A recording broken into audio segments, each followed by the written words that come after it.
I don't. Twitter's dead. Twitter is dead. It's gonna. Oh my goodness. If you're not on Twitter, then consider yourself lucky. If you're not somewhat invested over there, I feel like we're definitely gonna talk about this tonight. This is definitely because it's happening right now. It's crazy. It's crazy in the circle. I should have seen this coming. I mean, I think we all saw it coming. John Prosser definitely saw it coming. Ladies and gentlemen, welcome to the Thursday show. It's the end of the week. I know I only streamed yesterday and then today because I've been sick and everything, and I'm still getting over this thing. But Thursday nights is a thing I want to be committed to for sure, where it is a conversation with a creator. So we're bringing in a creator from YouTube, could be TikTok, could be Instagram, whatever. As long as they're in the creative field and I like them, we'll bring. No, I'm just kidding. Well, I mean, it could be anybody. We'll bring them in and we're going to talk the creative process, how it goes down, how they do it, why they change things, hints, tips, tricks, whatever.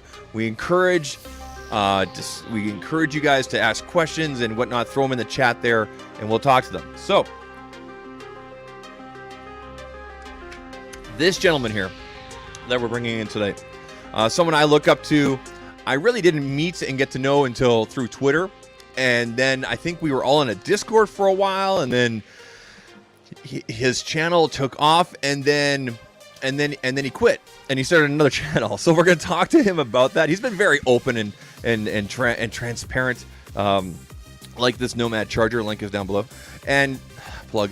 So we'll talk to him about that tonight, and get all the deets and everything like that. But someone I definitely look up to, work ethic, what he does, presentation style. It's almost like a no F's given kind of thing, and I absolutely love it. He's a great guy, great friend. Let's bring him in here, Mr. Travis, and he's from Delaware. I can't do the announcement. I'm sorry, Mr. Travis MCP. How are you doing, sir? Hey, how goes? How goes? It goes, friend. It goes, my friend. It goes, my friend. So, let's just get out of the way. Twitter is like, it's something happened tonight. It's just a cesspool. It's as usual. It's blowing up. It's weird because and this might sound backwards or wrong, but I consider that my primary social media. Like I consider that my number one. And my current account has been on there since 2009, but I've actually been on there another year or two before that. I had a primary account, and then I got rid of it and got this one. Yeah. So it's been a regular part of my daily life for decades, literally. Like it's not like this small thing; it's a big thing. And I've met people and met friends and promoted different projects I've been doing for the last all the times, and just different things. Met and talked to famous people, and just it's this really cool, amazing place that it feels like I can't not have that. Mm-hmm. It really feels like if that were to go away. Now, some people are saying, "Oh, they're just doom scrolling and stuff." Well, I don't know about that.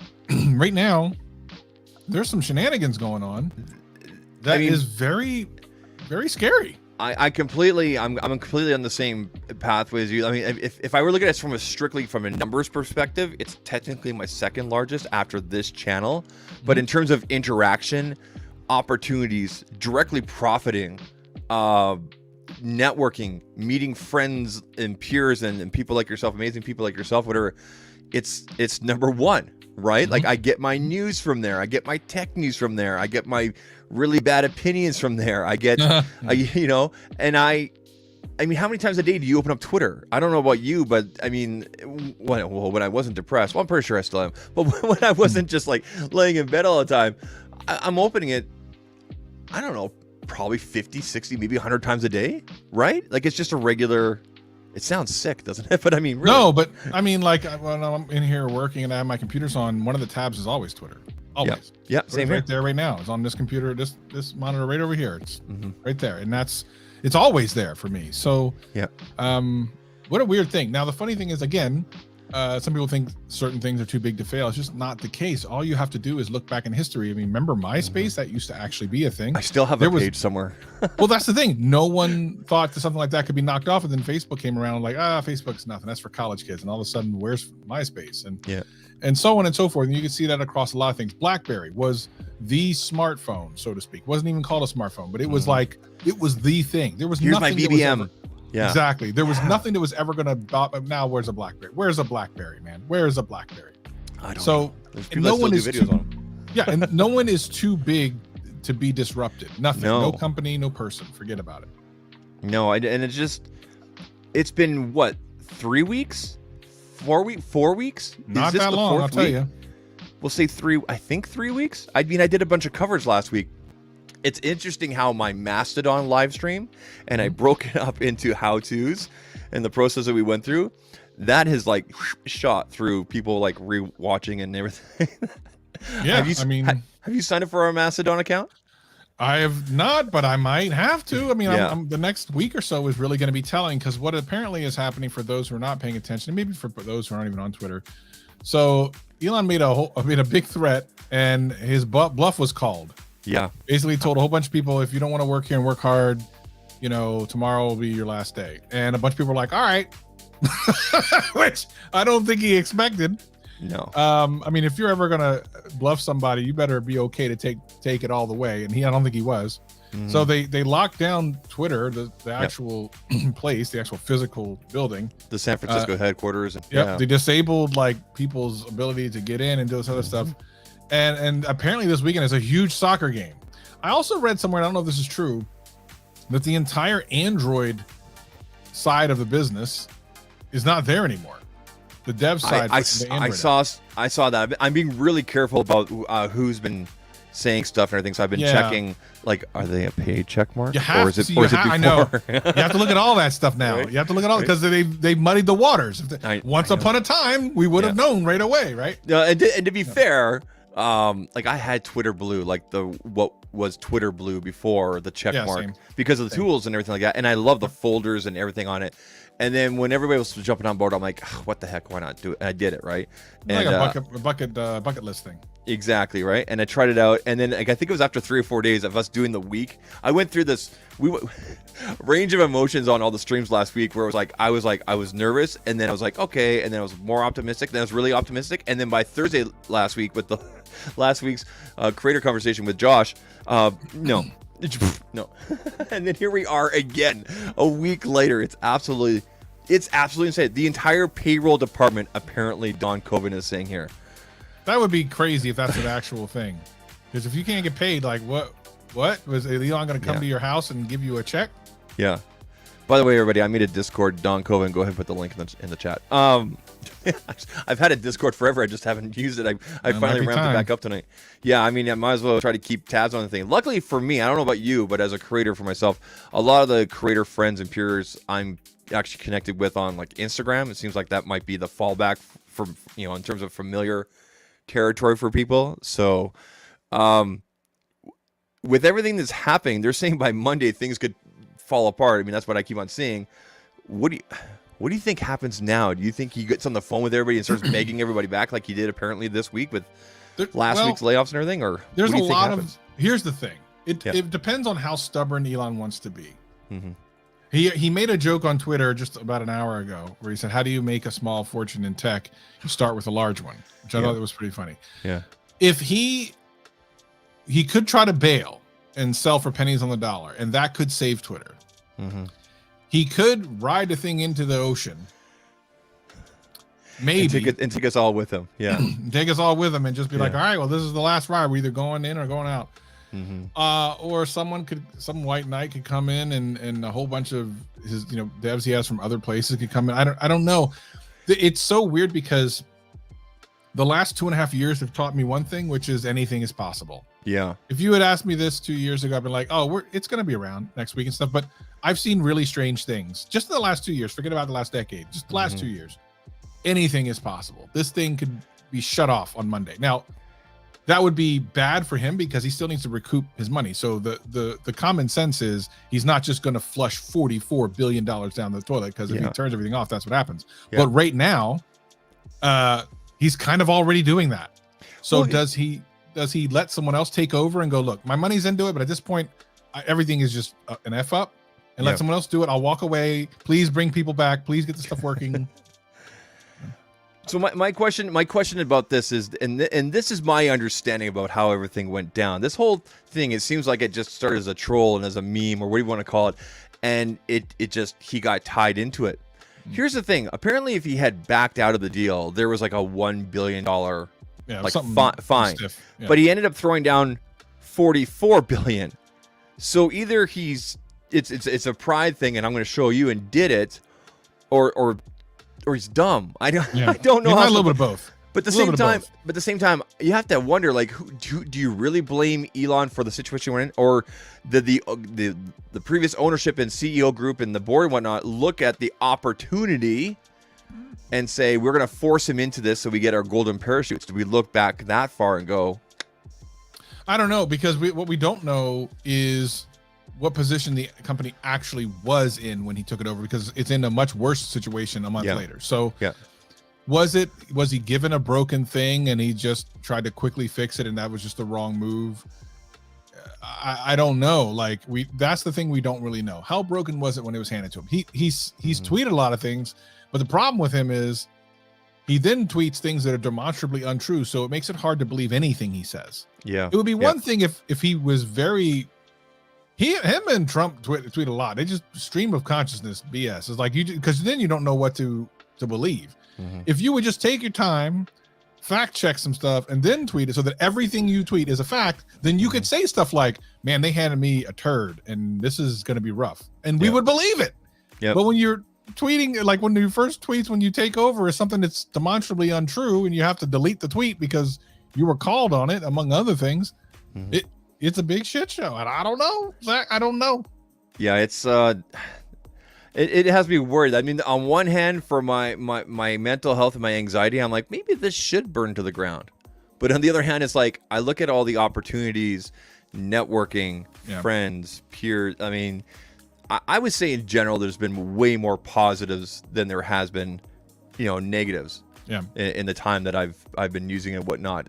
There's definitely brands and things like that like things that would never happen without that. So let's kind of pivot to the networking side of being a creator. So you have two channels, Travis MCP, which is it's your tech channel, right?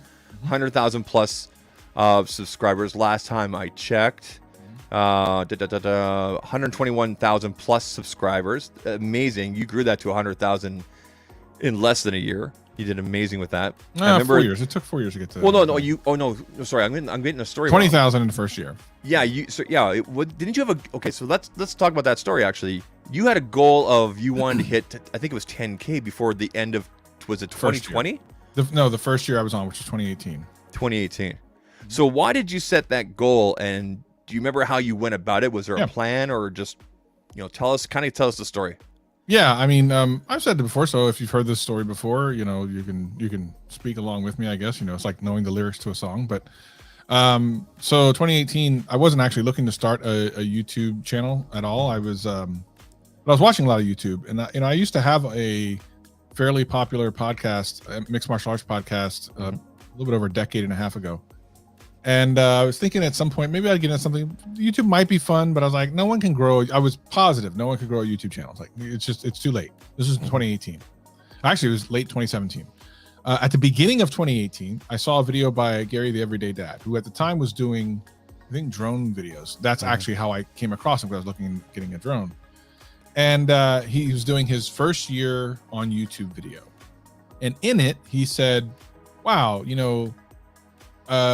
I got 10,000 subscribers in my first year. And I was blown away by that. I was like, wait a minute. He's only been on for a year. He got 10,000. I didn't think that was possible. Like, oh my God, is that something that's possible? So I remember, and you can go, if I could find the video, I could pull it up, but I remember that video that you did with him. Yeah. That you did about the growth. Yeah. Yeah. His comment, I left a comment on that video, and you can still find, if you can find it, it's still there, where I'm like, look, this isn't kind of inspired me to start a channel, and I'm going to try to do this. And in my mind, the reason that video did is because I'm like, well, 10,000 seems like a number that I would be happy with in a year. If I could do that, it'd be great. Because up until that point, I'm like, you never go anywhere, so what's the point? And I'm like a results driven kind of guy. I'm like, I would be happy with 10,000. That would be great. So if he can do it, maybe I can do it. So I typed in, left a comment. Maybe I'll try to look and find it. Like, look, man, this is inspiring. I'm going to do it. I'm gonna come back and I'm going to thank you when I get there. And so I was like, knowing what I know now, I would never suggest anyone do that, because it's very difficult. It was more difficult than I realized. Like 10,000 a year is ridiculous, but it is very possible. Like nowadays you see it happening more often, especially with YouTube shorts. Like you see it happening more often, but in 2018, that was a dumb thing. But somehow, because, I spent a tremendous amount of time, even while I was at work, researching how to grow on YouTube, watching live streams and watching videos and reading things like, how do you do this? How do you do this? I really obsessed over it, and I just made sure I put out a bunch of what I thought was pretty decent content with my own spin, and made it to 10,000 in 9 months, and then 20,000 in the first year. So, and so you did something completely different than everybody else. You're just like, no, I am the B-roll. Remember that? I mean, you hardly use B-roll. It was you in front of your television, right, and a couple of hue lights behind you. And that was it. And it was just you straight talk and just getting to the point kind of thing. And it was brilliant. Because I wanted people to come for me more than the product. And that's probably still a good way to do a YouTube channel, because if people are not interested in the subject anymore, they have to be interested in you. Otherwise they're going to go away. And I think I even, to a certain degree, kind of got away from some of the things that made me so successful the first couple of years later in my career, which is weird. I think I was doing a lot more funny stuff in the first 2 years than I ended up doing the last couple of years. I've done some funny stuff, but I think I kind of got away from the humor, which was one of the things I really enjoyed about my channel. And then the things got stressful over the last like 18 months or so. And then it stopped being fun over the last like 6 months or so, or 7 to 8 months. And then it's just a new thing, man. Well, before we talk about like the pivot to do Travis Tries, and you talking about right there about how it's not being fun. I remember when you did the live stream, and I can't remember if you did a video, but I remember the live stream where you said some things that I totally confirm with, and I'm like, oh my God, Travis and I think the same kind of thing. Not only are we both really great looking people, but we also think the same. But you said, and you made a very good point, that tech has this box that wants, the tech niche specifically wants this box, and that videos need to all kind of look the same and be set up the same and whatnot. And if you don't do that, it's going to be a much more uphill climb. And I think that's one of the things that kind of turned you off for it. Am I right? Yeah. When it really started to hit me hard was when I started doing the game show, which I thought was some of my best content. It certainly was some of the most fun content I ever did. Yeah, it was fun. And none of them performed well. None of them, not a single one of them. Usually at least one, because when I started doing the phone switch stuff, that stuff started working. And I liked doing that too. But it took a long time. It was kind of spendy. And while I liked doing it, I felt like by the time I got to the fourth or fifth one, I'm like, okay, this is kind of the same thing at this point. And while I could do more, I kind of get bored of ideas pretty quick. So I'm like, okay, the game show thing just seemed really fun. It seemed like a really cool idea. There's always this suspense, kind of like when you're like, are they going to switch or not? Like, I thought there was something really cool there. And then I was able to get like some really big YouTubers, some really great tech YouTubers. I'm like, this is a winning idea. Just a win. Like, how can this not win? And when they all performed very badly, like it really shook me to my core, and it really made me have to look at, you know, if I can't be creative in the way that I want to be creative, this is not the niche for me, no matter how much I like tech. And then I started looking at it differently. And it's kind of like being in a relationship and then finally seeing that that person you're with is not the person that you want to be with anymore. And I kind of just was like, it started not to really like anymore. Now I actually do have a video that's going to be going up on my tech page tomorrow, but it's more about why I'm not uploading on the tech channel. So that's good. It's kind of, it's one of those things where, you know, even like today I was like, well, you know, while I'm waiting, and we'll talk about Travis Tries in a little bit, but while I'm waiting to put the next thing up on Travis Tries, like maybe I'll just throw something up on the tech channel. And I literally, other than, you know, the Pixel Fold thing, which I feel like I've missed out on the little bit of information that people I was sick. It killed me that I missed out. It sucks. It's like a 2-day thing for Pixel stuff. There's nothing else going on. And I'm like, well, what the hell would I talk about? There's nothing to talk about. And those are the times where, and when I came up with Travis Tries, I'll never forget the very first day. I'm like, you know, if I want to do something else, what do I want to do? And I thought of Travis Tries, and I go, what kind of videos would I do? I came up with 25 ideas in 5 minutes. Nice. I could not come up with 3 ideas for tech right now. At all. Like I couldn't come up with 3. So the fact that they came so easily for something else, and I was excited to try it and to do something different, really kind of solidified it. But it's a scary thing, man. It's like, listen, you're walking away from something that worked. My YouTube channel is essentially dead now. It makes almost no money now. And the really scary thing I've started noticing recently is the bank account attached to that YouTube channel is just slowly going down. And it's the first time since I've had it that happened, because I've always was doing stuff, sponsorships, or, you know, at least even if things weren't doing good, they were, you know, money was still coming in. It's just going down, down, down. And it's kind of a scary thing to see that, because unless I dive back in, I go, well, maybe I should just do a couple of tech videos. And every time I think I do, I just can't get myself over that hump to want to do it. Like I just don't want to do it. And I want to do the new stuff. So it's a very strange thing to do. I am acutely aware there are people out there who would kill to have a channel of my size that, you know, sure, sometimes I don't get good views, but like even, but so for this last video I did, which was just a sponsored video, you don't never expect those to do well. Like the 2 videos before that got like 30, 40,000 views and 50,000 views or something, which is great. And then I was looking back over my channel just earlier on, and I saw some of the videos that kind of tanked when I first put them out. I actually had recovered over time. And I know a lot of people that would kill for that. There's tons of people on YouTube that are like, oh man, I would love to have that. And I'm walking away from it. I'm aware. Well, if it's not making you happy, I don't think the audience isn't stupid. Right. They're going to be able to tell if you like talking about something or not. They did. There are. I have a list of tech videos, published videos I could do, but I would rather go out into the backyard and shovel snow off the grass. Right. Which you don't need to do, right? It's kind of like, you know, people have asked me, why are you doing live streams? My live streams have been doing. I mean, I took a long break this year. On you know, I didn't want to, and I came back and I wanted to do the live streams because I like the interactive element of it, and I like the post-production of it, adding the chapters and making sure the information's out there. And also I've had a lot of success cutting out like 15 to 20 to 45 second shorts. Like today I did one just for fun, just on my phone. I didn't do anything else. And I made a short on this translucent Nomad thing. It's a 45 second thing where I said, and the title's like, Nomad makes a sexy charger. 800 views in like 20 minutes. Yep. Yeah. Right. Crazy. but it just completely died off, right? So I mean, at least I'm feeding the algorithm something, and I'm doing 1 to 3 shorts the days after. So at least when they turn on the monetization, or what do they do in February or here or whatever, it'll be good. But as for publishing, where I get excited myself personally is doing the pixel stuff, right? My first video on this channel was recorded on a first generation Pixel. I go back to the Nexus days and everything. And again, it's not that box, right? But I just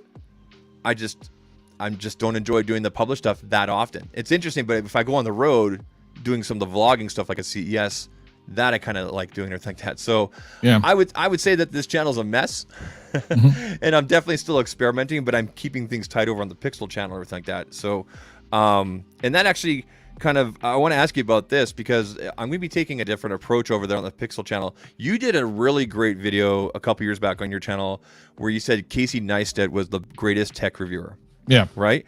And I totally agree with that, because his videos don't feel like tech videos. Right. And I think you have it pinned on your Twitter where you're like, rest in peace, my mentions. He like retweeted your video or something like that, and it blew up, right? And I thought that was brilliant, because when I look back at any tech video that are related, anything Samsung, whatever, anything tech that Casey's done, it's like a 10 or 12 minute video, but I feel like I just started watching it by the time it ends, because he's such a great storyteller. He's incredible. And that's sort of beginning, middle, end, setup, conflict resolution thing is something I want to try out on the Pixel channel. So it's not so much me here giving the news or whatever, and it seems to be working, but I want to try something different there, but it's still obviously Pixel related. So let me ask you this: how did that video come about? Were you just watching his stuff and you just kind of realized this, or was there a process where I don't think you purposely sought out to do that kind of video, but like how did that particular video come about? Yeah, it was crazy. So to your point, by the way, there was something that I remember telling when I used to do my Saturday live streams, like maybe I'll just do a live stream channel on this. And now that YouTube splits the video thing into videos live and stuff, I'm actually more apt to perhaps do that on my main channel. I think you should. I love doing live streams. Your lives. I don't mean to interrupt you, but your live streams were some of the best times of my week on that Saturday morning. Yeah. I'd have my coffee and Travis comes out and we'd all hang out there, and then we'd watch his video.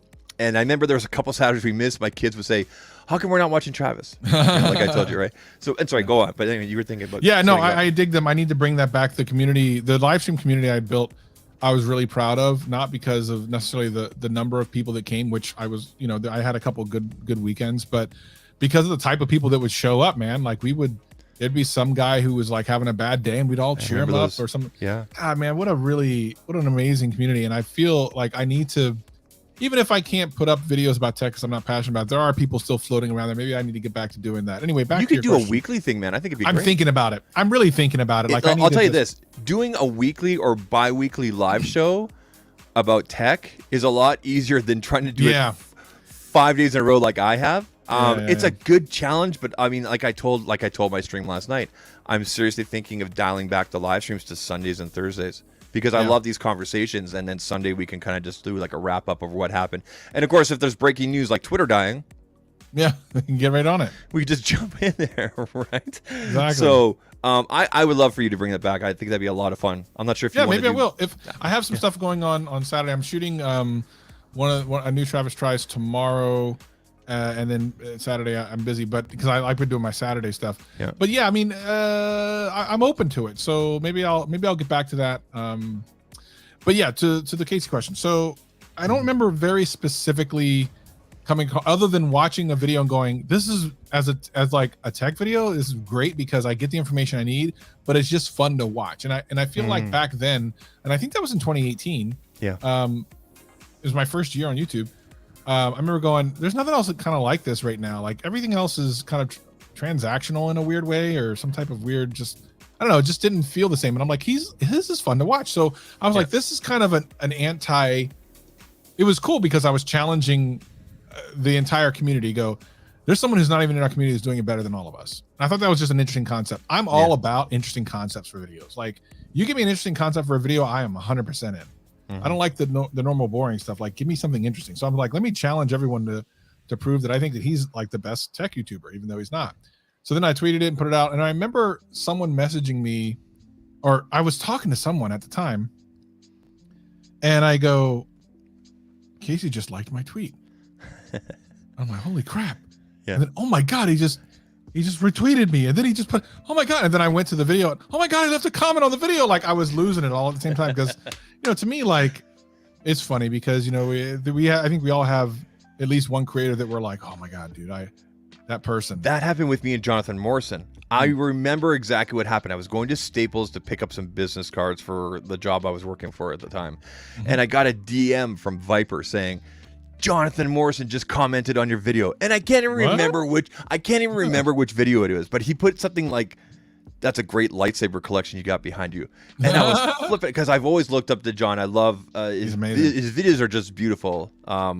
He's become a great friend over the years and whatnot. I've visited the studio and I've talked to him about a variety of different things offline and whatnot. He's one of these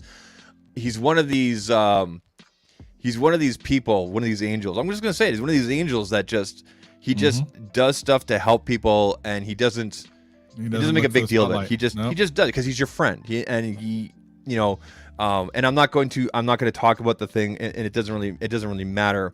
But I remember I know exactly how you with Casey there. I know that's exactly how I felt. I was just like, what? Right? It's just amazing. Right. Amazing. No, the cool thing about Jonathan Morrison, I mean, there's a lot of cool things about Jonathan Morrison. I look at him as one of the few, like him and of course Jeff, being like two of the truly genuine nice people in the community. Him and Jeff are those two people. I think. Absolutely. I will say this. So you're the only part. I haven't said this to anyone else, I don't think. I have a plan to have Jomo in a Travis Tries video as soon as I can get out there. Awesome, man. Yeah, so I'm looking forward to that because I think he. I don't want to give too much, but yeah, I mean, and it's not tech related, so that's what makes it really interesting. I know when you're going to go down there when the weather gets really bad out in Seattle. Well, it is bad right now. What are you talking about? It already is. Do you have snow? No. Well, we rarely get snow though.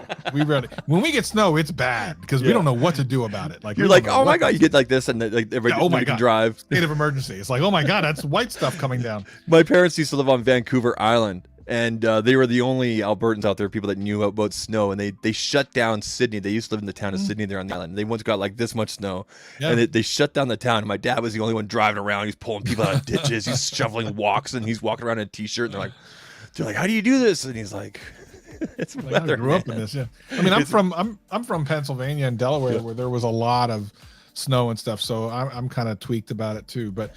Yeah, no, it's it's on point soon. So hopefully that gets done pretty soon. I'm excited about that. That's gonna be good. I want to point out really quick. We do have El Jefe Jeff in the chat here. Jeff's always been a terrific supporter. I've always bounced things off with him. Both you and Jeff work at vidIQ, which is awesome. And you guys are helping out creators over there and whatnot. I've always said that Jeff is one of the nicest guys in tech, and I still stick to that. Yes, 100%. 100%. Let me ask you about, let's just circle back because I meant to finish asking about this, about Twitter, not so much Twitter, but networking in general. Yeah. Okay. What are some tips, do's or do nots, that you can just throw out there that maybe you don't hear all the time talked about, of what people, creators, other creators, up-and-coming creators, maybe seasoned creators, should or should not do when it comes to brand networking, and maybe go as far as some of the negotiations? What are things that that maybe you can think of that are not talked about enough? Like we always hear the usual, don't just tweet at them or whatever, or send one email. Make sure you're trying to get in touch with someone who's directly in charge of the PR department, for example, or whatnot. So what would you say are some of the practices that you kind of make sure that you're always doing? So for companies, not other creators, but actually like companies and stuff. Yeah. I mean, what are some tips that you would tell other creators out there that they should or should not do? I think one thing is to understand your actual worth. So, and I said this, I think earlier today, to a bunch of creators, and that is, unlike the entertainment industry, television, movie, whatever, where you have one job. You're a director, you're an editor, you're an actor, you're the light guy, you're the sound guy. On YouTube and stuff like that, you're everything. You're literally everything. You are literally everything. And I don't know that there's any other place that does that, where like you're everything as part of a one thing. When you are an amateur basketball player, it's not like you're now the coach as well. There's nothing else like this. So you literally are doing the job of however many people would do, a video production, and to undervalue that is a mistake. So understand that. B, like, it's important to talk respectfully to the people that you're trying to get a hold of, because obviously they're getting people just like you all the time.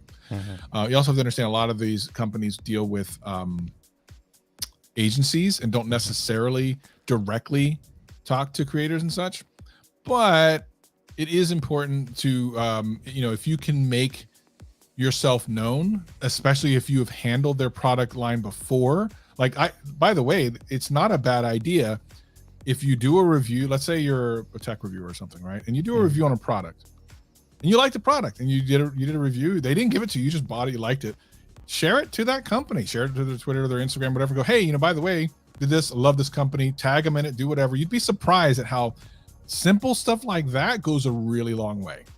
It actually is surprising how well sometimes that works. I always make it a habit to, like, if I have an existing relationship, I'll fire off a link to an email, or if I'm connected on FaceTime or iMessage or whatever it is, fire it that way. However I'm connected, basically the best way with that PR person or persons. If I don't have anybody directly, like if I purchase myself, like you said, tweet, tag, at mention in the comments if you can or whatnot. And you're right, it does get the right attention, obviously. And there was, I'll even give you like a little behind the scenes thing of the Insta360 video that I just did. Yeah. So you bought that and then they offered it to you. Well, correct? Here's what I think happened. They didn't confirm this, but I'm pretty sure this is exactly what happened. Okay. I think what happened is exactly what I just described. So I got it, I liked it, I tweeted, and I at them when I talked about it. It was only a couple days later where I got that email. I don't think that was coincidence. I really think that whoever ran the Twitter looked and saw, oh, this guy's a tech YouTuber too. Let's send him, because it didn't make any sense. Like, they've released products before. They've never contacted me before. Like, what are the chances? And again, within a week, like, I'm pretty sure they saw the tweet. So they came at me offering me, say, hey, can you review this? We'll send it to you. I'm like, well, I already did that. Well, I didn't review it. Right. So that's the thing. I actually hadn't reviewed it. Like, well, it doesn't make sense. I already bought it. So what am I going to do here? So I said, well, I'll tell you what, why don't you sponsor a video that way? Because right now I'm currently paying for the new channel by using the old channel stuff. I'm like, I'll just use this money for the new channel. Plus, if you've been watching my channel, I actually gave that one away. I was about to say, you gave it away to that gal. Yeah. So I got a lot of use out of that thing. So not only did I help, fund the new channel, I created a conversation, which now they want me to do perhaps another dedicated video for, this video was the most money I've ever made on a sponsored video. So that's the other thing. They came at me for one thing. I came back and said, what do you think about a sponsored video? Because I don't really, it doesn't make sense for me to review this. They were okay with it. And now I have a relationship. If I want to do another review, boom. That's great. I'm good. And I got to do something cool for my other channel, the thing that I really want to do. So, and you helped out somebody. Yeah. That's a really good story. Like, that's something you could definitely revisit. I think that's something you could definitely revisit in a tech video, even on Travis Tries, like like, how are these people doing since I gave them this or that, right? Like, you gave away all that stuff and whatnot, help with those people. I thought that was really, really awesome. Crystal Dragon says, love your show. I think she's talking about you. I was talking about you. It's your show. I'm not doing anything. I'm just talking. Anyway, I want to ask you about. Let's see if I was waiting for you to ask me about this, but you didn't ask me, or maybe it just didn't come out. Do you remember when I took this picture? So it's funny when you put the picture. I'm like, wait a minute. So I've only ever really met you one time. So there was only CES 2020. Yeah, but I don't specifically remember where we were when you took we had just left the TCL presentation for the 10 series. So that was first day. Day, right? That was media days. It wasn't even an actual official CES, right? Yeah. And actually, I had another picture of when we did our one-on-one, when I asked you what you thought of the devices. Oh, yeah. And I took a screenshot from that, but you weren't really facing the camera at one time, and you're just kind of looking at me like, why'd I get forced into this? And I remember going, oh my God, he is tall, right? Like, So CES 2020. Yeah. One of the best times of my creative career, like, because I got to meet all the guys, I got to meet you, I got to hang out with, you know, a whole bunch of people that in our tech space. That We was went a to the blast, Nomad man. thing. We ate all their food. Oh, crazy good. Yeah, crazy good. Yeah, of course. I don't know if I ever saw you on the floor at CES. Well, it was me and Jeff were walking around a lot of the floor, but oh no, I think we all met up at the iMore booth. we Is did that at what it one was? point. Or, yeah, I mean, yeah. but Jeff and I walked around for a while before that, so we all got like Did I say iMore or one more? iMore. And okay. oh wait, one more. No, it's one. Is it Jesus one? Christ, I don't know. I hope they're not watching. Yeah, I don't know. Jeff will know. The thing is like we spent a lot of we did these little groups, and I got to meet like Kevin Breeze, he's now a buddy, and like finally got to meet Michael Fisher. That was dope, and like all these people was really great. CES was awesome. I don't know that it's not necessary for me to go anymore. So will I ever go again? I mean, probably not. But it was lots of fun, and it was something that I really kind of appreciated. The value in that thing, just like a Vid Summit or a VidCon, whatever, is the networking. Like, you really can't put a price on that. And the interesting is, the funny thing is that most tech tubers, or most, I guess, YouTubers in general, if you want to put it that way, are introverts. So it's the conversations can be interesting, and some people just, they go to the thing and they don't say much. I know going to I know for example, so I went to the TCL. They do the golf thing usually on the second night kind of thing at Top Golf, and it's always kind of quiet at the start until everybody has a couple of beverages, and then okay, now we know how to be extroverts, and now we know how to talk and everything like that. And I met people. Did you go to that TCL one in the 2020? I can't remember. I wanted to. Or did you go to the Palms? So there was a night. The one I think was when I finalized. I was there. It's when we were all there hanging with like Michael Fisher and stuff. And I think that was at the Palms. You went to that. I stayed at that particular party. I know people were going to the other thing because I was hoping to meet up with someone. It didn't quite work out. But no, I didn't get to go to. I never got to go to Top Golf. Ironically, there's one that just is being opened down the road from my house. It's just open. I had never seen a Top Golf before I went to Vegas, and I'm like, what is this big structure? And I'm like, what is this? It amazes me. It's a lot of fun. Yeah. I remember because we were at the Palms, and it was the Future Tech Awards, like, so the company Future, and they had an award for Marquez. And I remember Michael Fisher was doing the cigar thing, and obviously well dressed and everything like that. We took that group photo outside. I think it was you, me, Painfully Honest Tech. You have that? Do you have that picture? I have it, but I don't.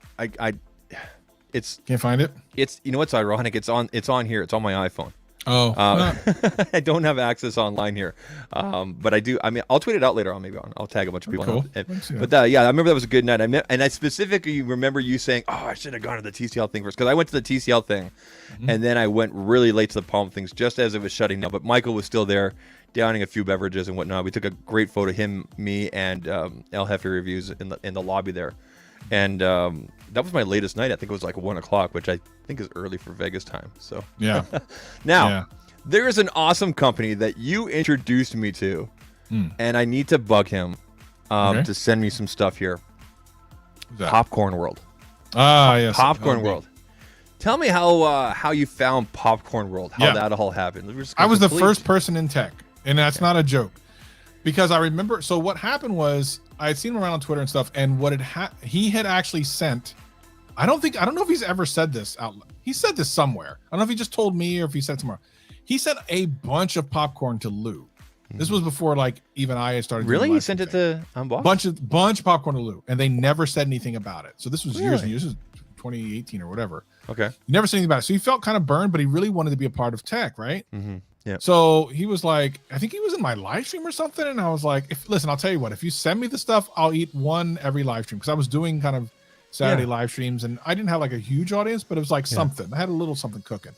Yeah. So every Saturday I would open up a new bag of popcorn. I'm like, oh, this is great. My wife loves popcorn, and this is how she got on me about it. She's like, you need to get some of that. And I'll tell you what, man, I don't really care for popcorn, but there's a couple that he sells that I absolutely obsess over. Like, I need more of it.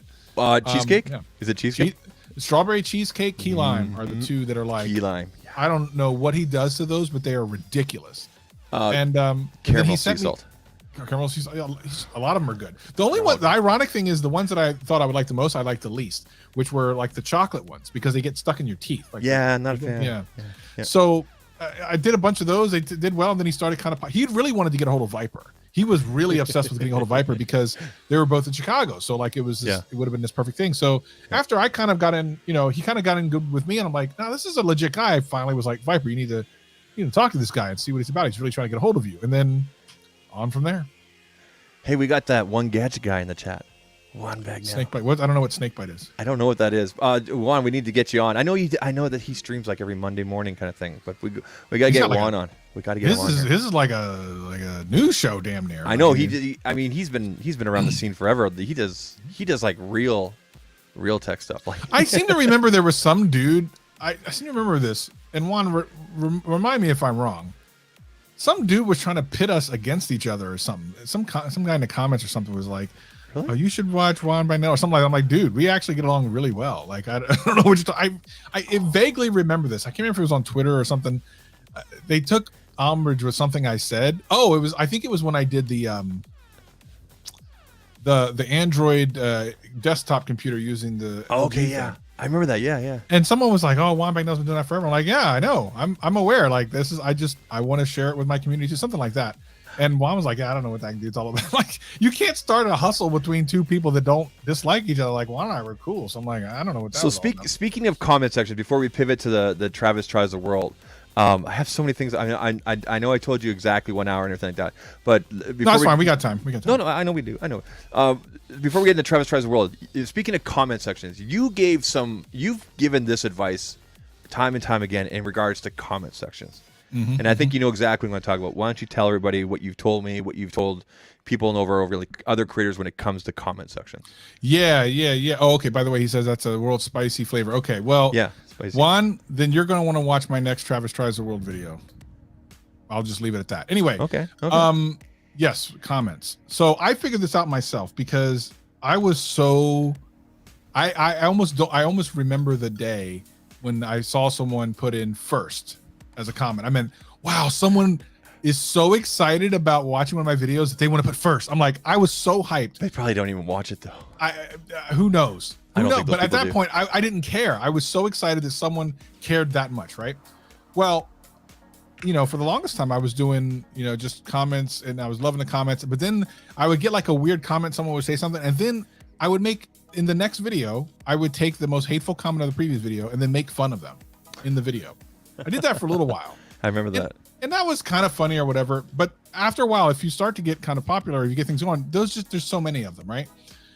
Then I just started thinking about it rationally, and I go, okay, what I've noticed when I start to really be introspective and really look at what's going on when I'm doing that, 9 times out of 10, I'm just skimming stuff and looking for the hateful comment so that I can get back at them. Yeah. So I'm skimming and passing a bunch of these great, like, love your content, you did this, that, and the other, people just to get questions. To this one. Yeah. This one little bastard who's trying to get up my crawl, right? Yeah. And then I'm going to type something back to him, or I'm going to take the time. I've literally stolen time from all these people who are supporting me for no good reason. And so my thing is, now I tell creators, I go, think of, especially when they get tied up in hateful comments, I go, look, for every second that you take to engage with someone who is hating on your content, you are stealing from the people who are supporting you. And not only that, imagine if you were that person. So you've been watching, ZAKtalks Tech every single week, been leaving, oh man, I love your stuff. I watch all your stuff, leave comments. You notice you're not even getting hearts anymore. So you go down the comment section, you see that you're having this discourse with this guy who's just hateful.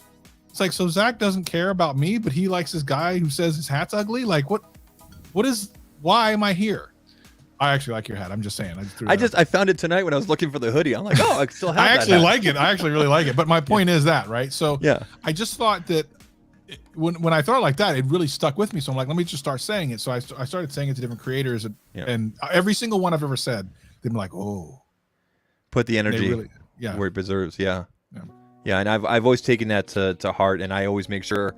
YouTube's filtering, I guess it depends on your perspective, but YouTube's commenting filters seem to be a lot better. I haven't started getting all the crazy, the bots and everything like that. It'll happen. Sometimes they'll show up in the chat here, in the live chat. and whatnot. But yeah, I always took that to heart, and like put the energy into the people that are giving the energy back, and just surround yourself with good people, even if they only show up once in a while. Yeah, I respond to everything, and it's more than just a heart and thanks. I usually type out, I try to make sure I put out at least 3 to 5 words, if not more, right? At least 3 kind of thing, to make sure it's like an actual engagement there. Tony, how you doing this evening? Glad you're here.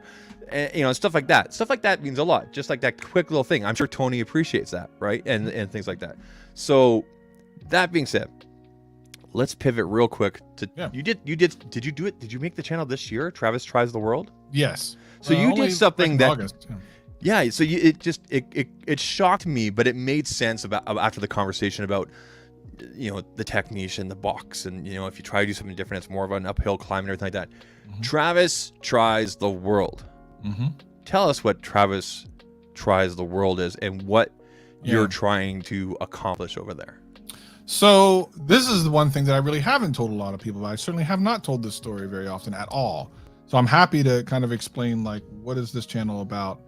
I don't even so tomorrow's video on my main channel is more about why I'm not uploading on a tech channel, and I actually do show the dollar store video in tomorrow's video on my main channel. Just to kind of go, look, guys, this is what I'm doing, this is what I love. So when I was like, okay, I just need to do something else. I need to do something else. I realized that I need to do something that's going to be creatively fulfilling, because it was the thing that the most creative and most fun videos I was having on my tech channel were the ones that weren't performing. And I just wanted to do more of those, because I remember I had so much fun doing them. So I'm like, what kind of things can I do? And I really sat there and tried to think, like, do I want to be a commentary channel? Do I want to be all these other things? You know what I mean? So here's what I ended up doing. I said, okay, I looked at a channel, and you can look it up. This guy named Mike Shake. I hadn't really heard of him before, but I came across his channel, and I'm like, okay, this guy's killing.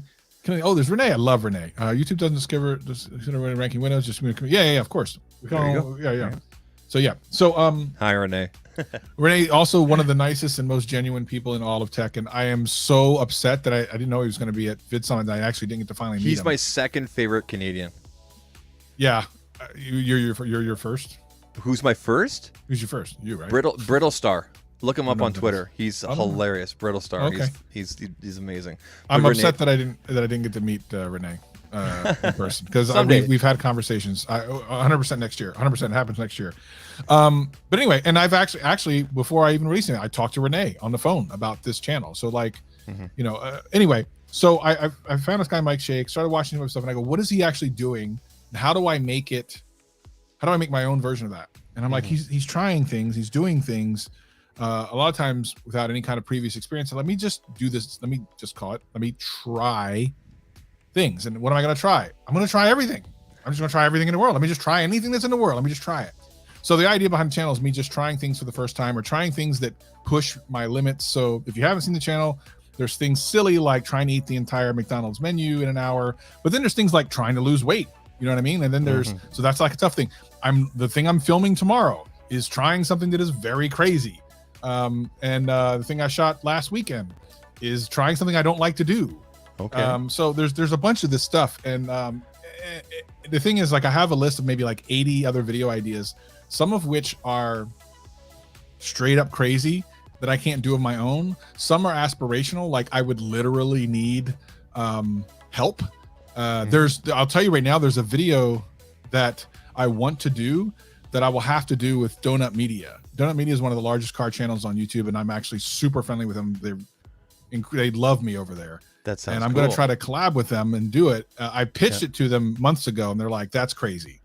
And I'm like, well, I want to do it. And they said, well, maybe we can figure something out. So I have like pie in the sky stuff, and then I have stuff like going to the dollar store, right? So the thing is that I'm financing this entire thing with the money that's left for my tech channel. So as it has no views, I'm just basically digging from a grave and shoveling it hopefully over to the other channel so they can finally get something to start making money. I have nothing but confidence in you. I think it'll take off. I hope so, as you know.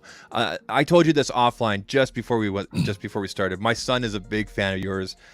He knew exactly which blue hoodie to grab when I was down here getting ready. I'm like, can you grab my blue hoodie? It's like the Travis one. I'm like, yes, grab it. It's the only one I have.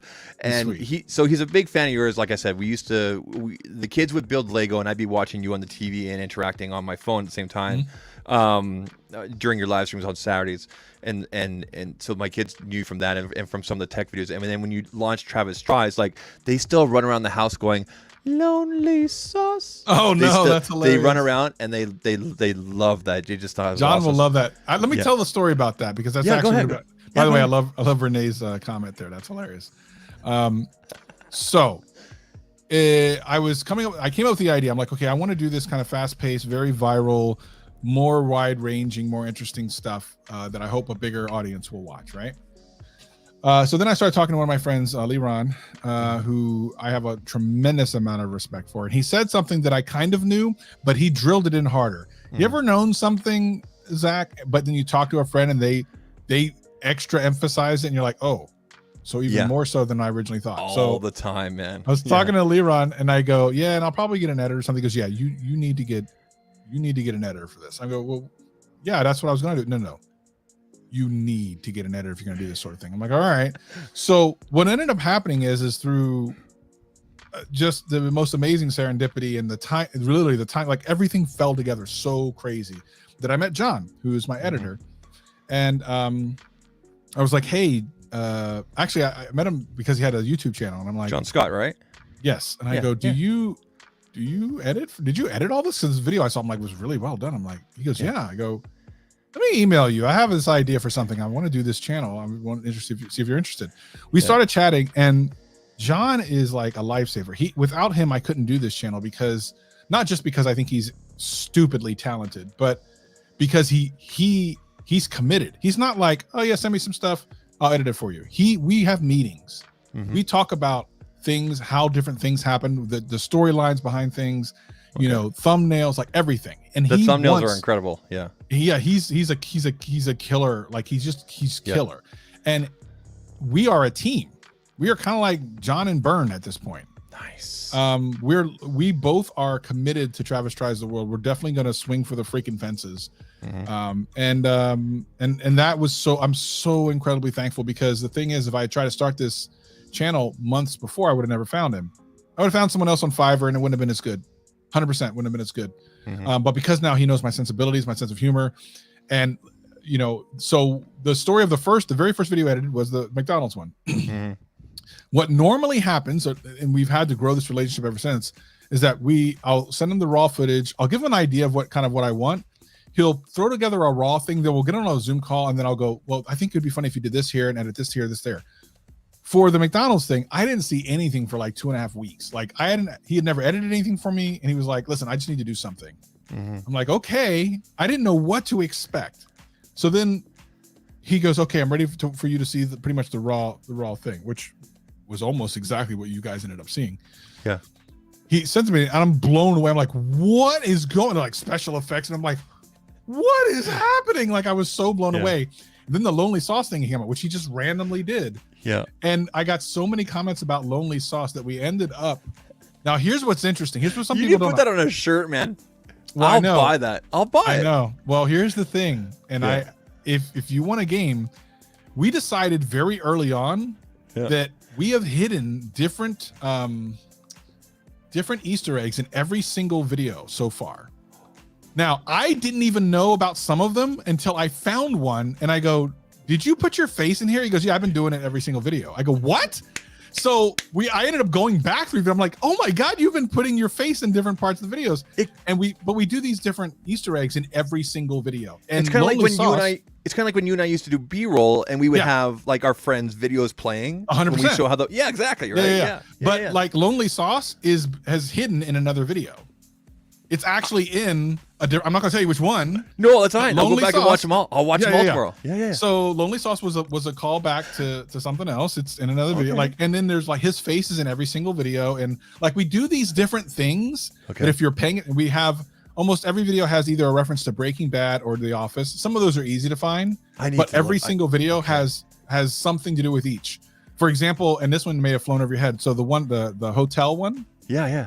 The pizza on the top is from Breaking Bad. The pizza on top of the house, that's a Breaking Bad thing. Yeah. Why didn't I recognize that? Okay. Yeah. So we either do Breaking Bad or Office things like every single episode.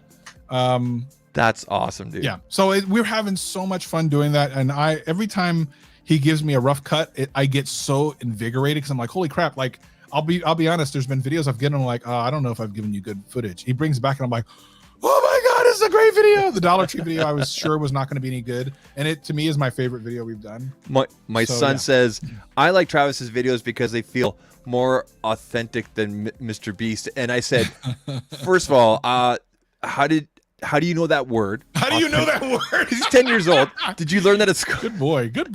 No, it's nothing against That's Mr. a great Beast word. At all. I'm like, how did you learn that? But anyway, so you have a 7 and a 10-year-old little fans here, along with a 43-year-old. So that's not the first time I've heard that, and I'm really cognizant of that now. Matter of fact, I had to tell John that 3 videos ago. Yeah. Because Tech 702, Tech 702 said the same thing, and I'm like, okay, we need to acknowledge that, and we need to honor that in some way. I don't want to go all kiddie because I don't want to be a kiddie channel, but I'm cool with being family friendly. I've always been kind of family friendly. I think as long as you're PG-13-ish. So we are very much aware of that now. Okay, good. Travis, it's been exactly an hour. I told you exactly an hour or less. It's now been an hour and 15. I know it went quick. I know we could keep on talking or anything like that. First of all, I really appreciate your time. Between both channels, tell the people what you're doing, where they can find you, and we'll get on out of here. Yeah, so tomorrow there is a video coming up on Tech channel. It's basically me just talking about why I don't do videos on tech anymore. I will probably go to the live stream format. The more we've talked about it here, the more I'm kind of like, I could do that.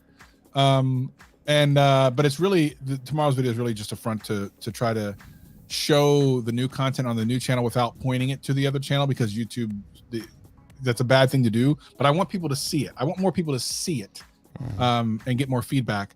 So it's kind of an excuse. And then, of course, Travis tries. So I filmed one thing. John's going to start editing it, I think, this weekend. I'm filming another thing tomorrow, and then I have a third thing that's halfway done. So videos are coming. We really want to put out at least 4 more videos for the end of the year and maybe more. And we just want to hit the ground running. It's Travis Tries World in 2023 for sure. Like that's everything. I'm swinging for the fences on this. I'm in your corner, man. You know I always have been, so I'm looking forward to it. Everybody, no stream tomorrow or Saturday. It's my days off. Maybe a Pixel or Pickle channel video tomorrow or Saturday. I'm going to aim for tomorrow. Otherwise, next live stream will be Sunday. I appreciate everybody coming through tonight. Travis, again, thank you for giving us your time and whatnot. We didn't even talk about vidIQ. We're going to talk about vidIQ and all that kind of stuff. Just have me come back next time. Yeah. I don't know who we have next week, but I can tell you the week after we have a guy named it sounds like Han Eckinger, who might be on the stream. So he's still in Hawaii. Ooh, he went to Hawaii. So yeah, we're gonna pin things down, but I think 2 weeks from now we're gonna have him on. We'll find someone for next week for sure. Otherwise, Travis, thanks again, everybody. Appreciate everybody coming through tonight. All the members, all the check marks, all the FFAs and all that kind of stuff. We appreciate you guys. I'll let you guys all go. Have a good night. Take care. Cheers.